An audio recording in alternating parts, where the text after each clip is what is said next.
So what is the proven path to home ownership? And you are now looking to either buy another home, but what if you're trying to buy your very first home? I'm going to give you 10 tips that are going to help you get started. I'm Shelia Smoot. The Shelia Smoot Show starts right now.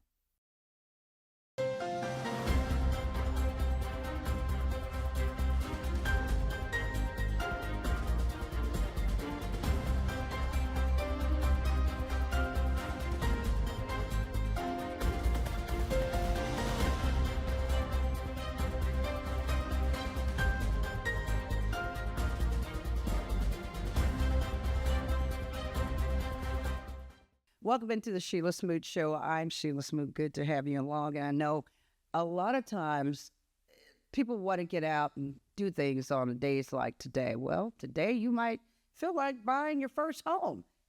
Or another home. But your first home, your very first home. I do remember that fear I had of buying my first home. One of the fears I had was, can I afford it? Number one.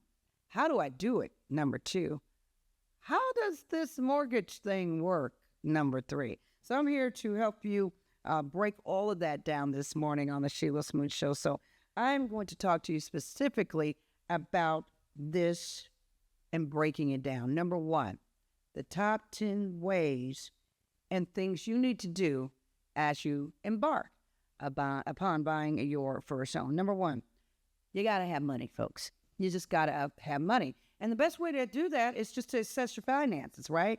Get in line what is going on with your finances. Are you buying this by yourself? Assess your finances. Are you buying this with a partner or a husband, wife, a roommate situation that you all are going to invest? Yep, they're doing that now. They're doing that now to get first-time home buying intact. There are people that are best friends that are buying a home together, just as best friends, just as friends, so they can start building equity so they can split off to do their own thing and buy their own property. A lot of them are starting very small because what? They're sharing an apartment anyway. So instead of sharing an apartment from that scenario, what they're doing is under contract with a closing attorney, with all the terms, they're going in on buying a home together and doing the deed together so their names are both on that deed. I know that sounds strange, but with what's going on in the world today of home buying, it may be another creative option for you to buy what? Your first home. So, but no matter how you are going to buy your first home, whether by yourself, with someone else, or doing some creative way of getting your first home, because those of you who keep jumping to apartment to apartment to apartment to apartment, you're not building equity. Okay, and those of you who have a roommate situation, gosh, ding, ding, ding, ding, a light bulb goes off in your head about that. How about combining that legally, because you always want to be under contract? Same thing as a roommate situation. Everybody's responsible for their portion of the mortgage, but the first thing you got to do is assess your finances to determine your financial situation, including your debt to income ratio and your credit score. So your debt to income ratio, that is a factor. So please don't go out and buy a new car right now if you think about buying a house. Do not go buy anything. Don't get any more debt right now. Stop yourself until you buy the house, and you can do all those things later. In fact, it's even better because guess what? You have home ownership. And so that debt to income ratio, how much debt do you have and how much income do you have in order to be able to purchase that home? So you want to be careful of not having so much debt. If you do start chipping away at it, I never thought I'd be able to buy a home, but yes, I bought several. But it took that, I had to get past that fear, and I got to get pre-approved. You don't have to. But if you were going out today and you're going to be looking at a house and you fall in love with this house and I just got to have it, and you're like, that's my home, and then you decide to get a real estate agent, or you decide to get to a bank or a mortgage broker, or somebody who can shop around the country and internationally for your mortgage, then guess what? And they come back and say, well, you know, the house is $300,000 and you think you're in the ball game, and actually you can't even afford a $100,000 house. That is hurtful. But don't give up. Don't give up. So that's the first thing in regard to buying and taking your step on what? Your first home, right? Your first home. Number two, set a budget. Set a budget. You know, I tell people all the time, you don't have to buy the biggest house now because if your job situation changes or your income situation changes or somebody gets injured or you can't perform at the level to help you with that, or you have to leave the state, you got a new job, or something just changes, or life gets in the way and you can't do what you want to do. Make sure you stay within budget. I am a stickler about blocking out a budget and blocking out time, although people would not agree with me. I do block out my time daily, but I also stay on budget. I operate on a budget. And, you know, even when I go in the store, there's this one store locally, I go in and the lady says, Miss Smoot, what are you spending today? I said, $25. I don't care what it is. I have $25. This store is huge. I'm going in and I am not spending one penny over. And if I want that item, I'm just going to think about it and maybe come back with my budget. It's another $25 tomorrow. And I don't spend this $25 today. Therefore, I have $50 to spend the next day. You see where I'm going with that? Stay in budget. Don't be afraid to stay in budget. Don't be fearful about telling yourself and others who want to spend your money, yeah, they want to spend your money, that you're on a budget. And if you're buying a house, you better be on a budget because you need to calculate how much your house and how much house you can afford based on the income and savings. Income and savings. You know, I actually bought a house and I didn't have anything in savings yet. But when I realized I wanted a house, there were two things I did. I'll never forget it because I never thought I'd be able to afford a home, particularly the one I live in now. But my first home, I didn't really care. I just cared about getting home ownership, building what is called equity. We'll go over that. But I just wanted to get in a house that I own. I wanted a backyard. I wanted to have friends over. You know, I just wanted my own space. But I didn't have no money like that. I mean, I had a job.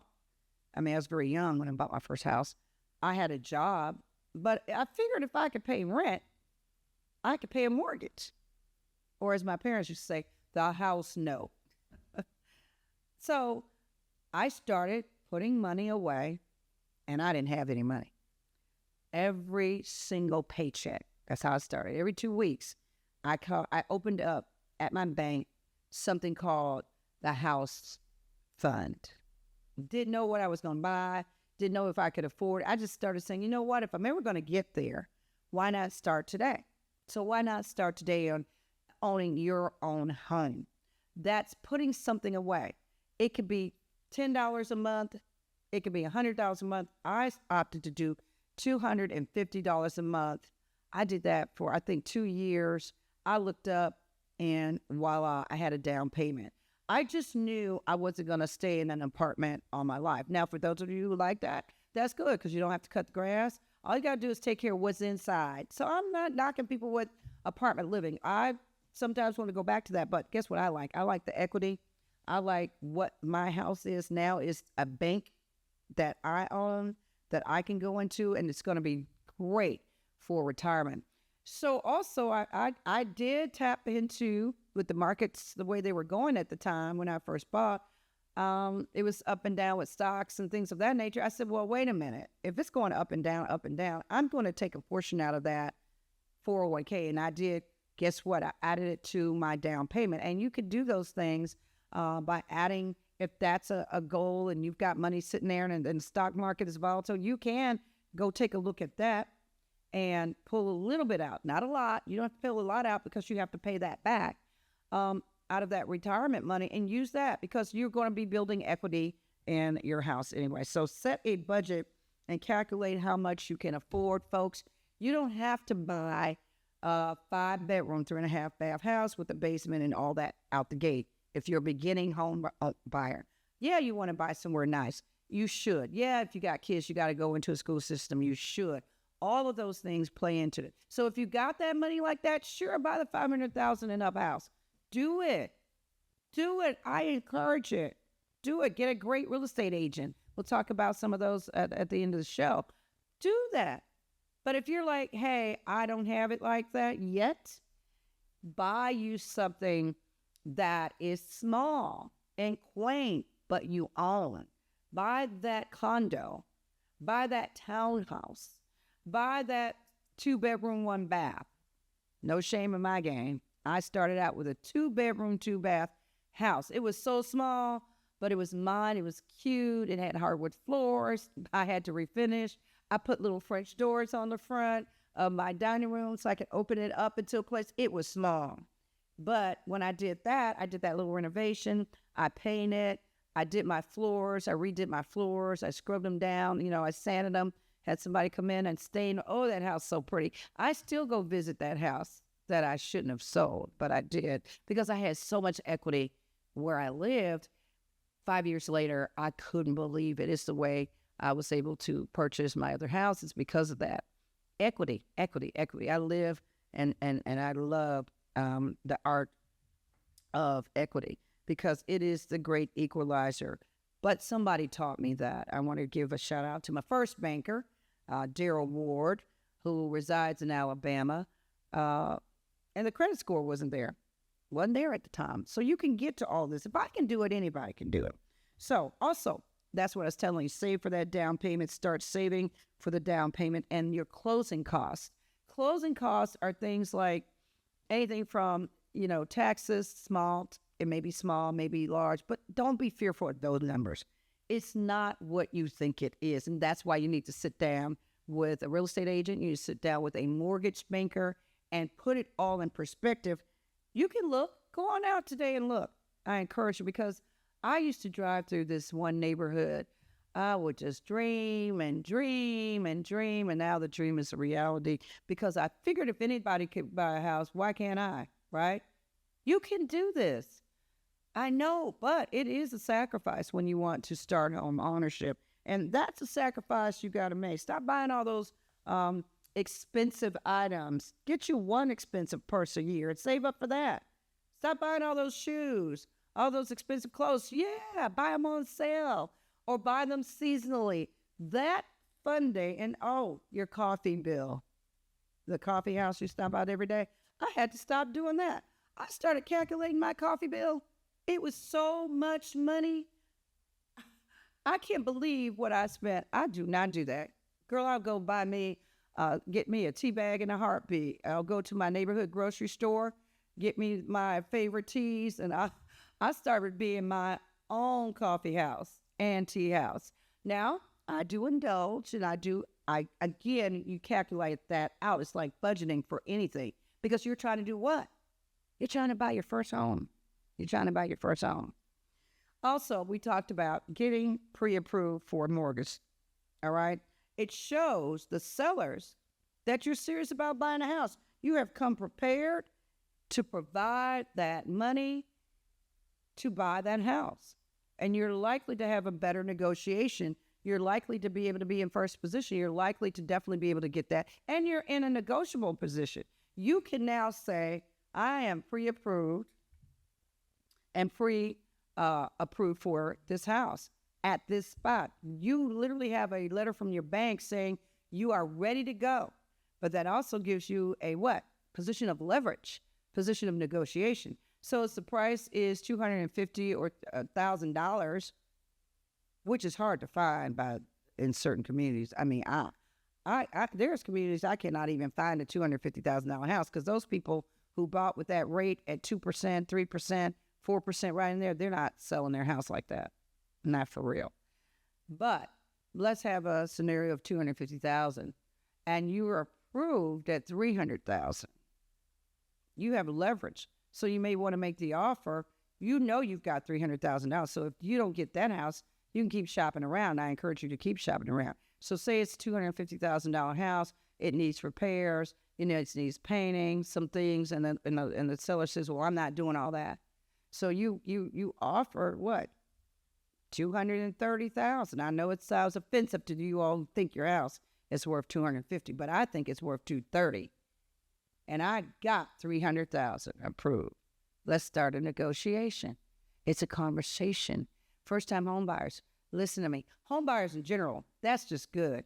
Having money to go hard in the paint for your negotiation. So at that point in time, you are what? You got leverage. Why? Because the bank said you got cash. They're going to give it to you. Don't go out and buy that new car. Don't buy nothing else. Because again, they'll go back and check before giving you the check. Okay. Also, find a real estate agent and work with a professional agent to find suitable properties. I prefer you to work with K.W. Hoover. K.W. Hoover in Alabama. I prefer you to work with, yes, I am a real estate agent, so I prefer you to work with me or Agent Ray Carter Hoover, Bross Cap. Shout out to Kathy Gibson, my team leader, and my brokers, and all the other agents here at Keller Williams Hoover in the Brox Gap area. So I encourage you to find me because I am the consumer guru of the state of Alabama and beyond.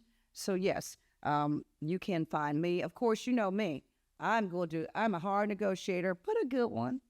And I am going to help you to get there. Plus, I'm also have a background in negotiation, Juris Doctorate. I am also a licensed, get this, mediator. I know you don't know a lot about me. I don't talk about me very often on my shows, but I am very good at making sure you get the best deal possible if you decide to use my services. And again, I don't promote that very often because that's just me. Those of you who find me, find me. Those of you who do not, but I'll put all that information at the end of the show. But you can find other agents that I will list at the end of my show who can help you get what you need. A licensed real estate agent. And I started in real estate, believe it or not, because I was selling a house, my first house, my very first house. And I had this agent, that I was selling, and I signed up with her. But personally, I thought she was great. She's a great person, but I felt like maybe she didn't push my house the way I wanted it pushed. So I started hosting my own open houses and at my house. And when I saw that she got paid for the work that I was doing, I figured, well, I'm so excited for her because she's a professional. She was a professional real estate agent. And I said, you know what? I'm going to do that because I love houses. I go look at houses all day. That's a part of my life you didn't know. So welcome into that part of the world. So I'm just exposing that for the very first time openly on a forum like this. And I've been a licensed real estate agent since 2013. I know that's a long time. You didn't know because you know me from TV and radio and all of my media lives and all of the other things I've done. But I've always done that quietly because I want you and others to be able to do what I was able to do, buy a home. And I want to help you. I don't want to get overwhelmed. So I want to help people who really need the service, who really believe. But I love helping those of you who didn't think you could have a home. And that is one of my specialties, and also the resale market. I want to make sure you get everything. So some of the home builders hate to see me coming because I am going to make sure that the client is getting their money's worth out of the agent, but also I'm going to make sure that you, home builder, home seller, I'm going to make sure you give my client what they deserve in their home buying experience. So I'll give you that information at the end of the show, so stay tuned for that. But again, you need to find a real estate agent, whoever you find, that needs to be it. Of course, K.W. Hoover, Brox Gap right here in Hoover, Alabama, is one of the best, and we do it right. So if you ever want to sell your home, if you ever want me to find you a home, please check us out at K.W. Hoover in the Brox Gap area, and we go all over to help you. We go all over, and I just referred somebody to an agent down in Mississippi.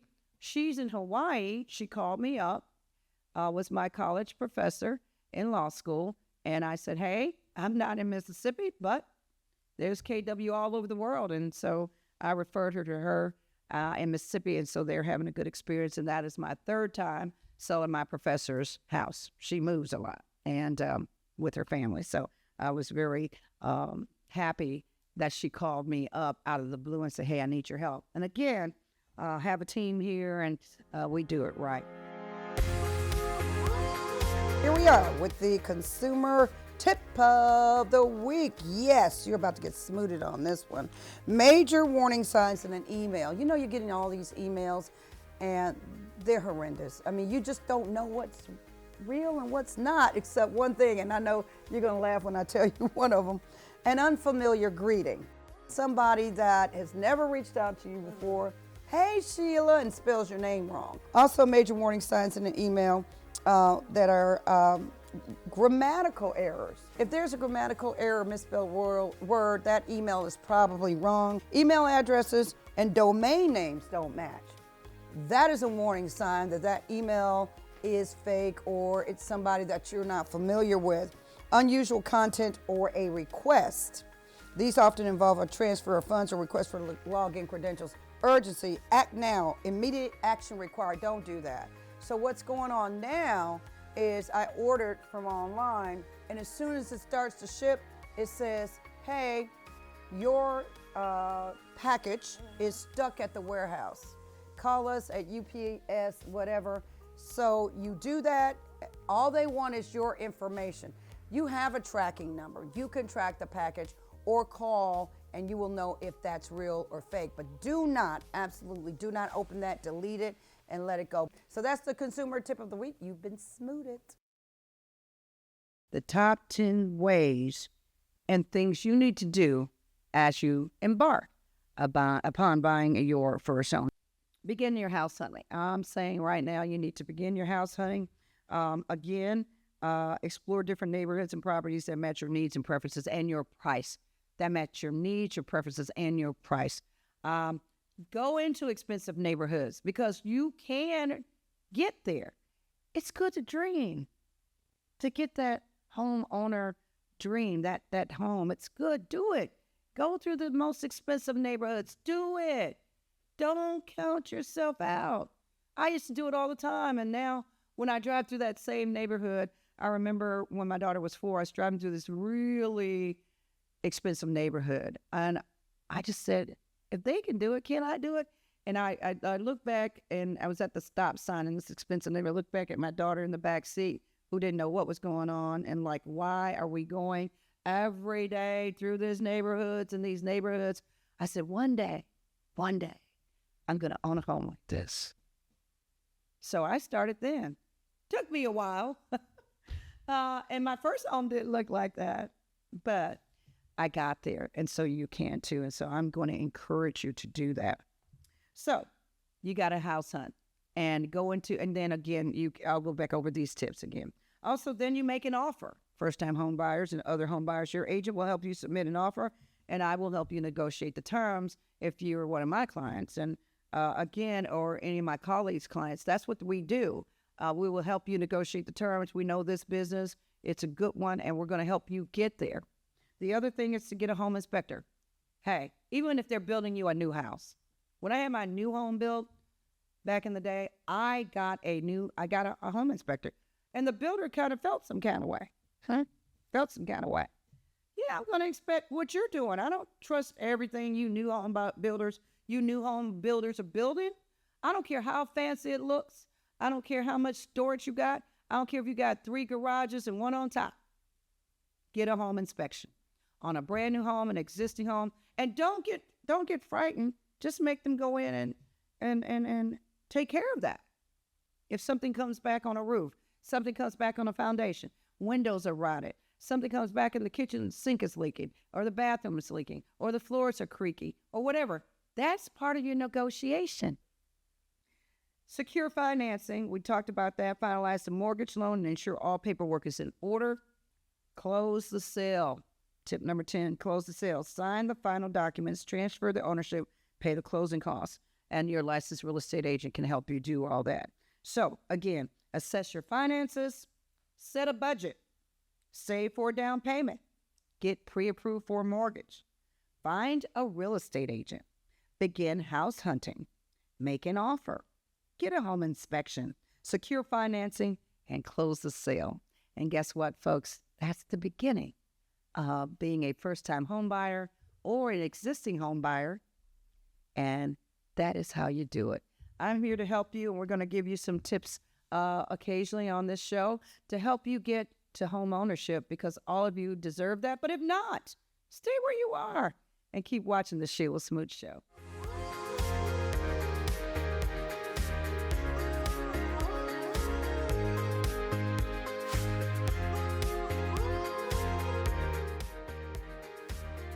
And here's today's home of the week. This is a beautiful all-brick home with great curb appeal.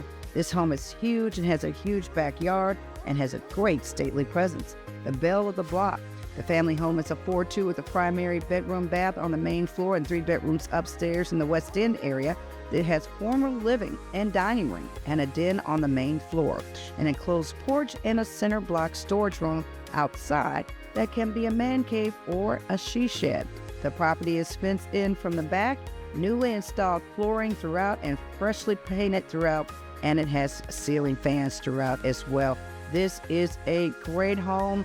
The belle of the block. It is located at 657 29th Street Southwest in Birmingham, Alabama, 35211. It is all residential, and the price is $159,900. That's right, $159,900. This is a beautiful home. Make it yours, and it is the home of the week. And now for our second home of the week. Live in the lap of luxury. Lovely private gated entrance to your in-unit condo in sought-after Regency Summit. Amazing city views with 4 balconies to see the entire city and beautiful sunsets through the glass windows. Gated private parking. Condo has spacious living and dining area, 2 full baths, beautiful primary suite with walk-in closet, extra spacious second bedroom, laundry room and stainless steel appliances, and new luxury vinyl plank flooring throughout the unit. 5 minutes to UAB, the Medical District, Sanford, Parks and Biking Trails, downtown, I-65, 59, Highway 280, and all your favorite sporting events. Enjoy both Birmingham, Homewood, and Mountain Brook downtown restaurants. Great outdoor pool, steam room, sauna, exercise, and private party room for your personal use. Buzz in and see guests from your phone. Convenient private covered parking and additional parking on site. Also, on-site storage area. Free water, sewer, cable, and pest control. A secure building with on-site office manager for your daily assistance. Beautiful grounds. Make a reasonable offer today. What does it go for? $239,000. 1300 Beacon Parkway East, Unit 211.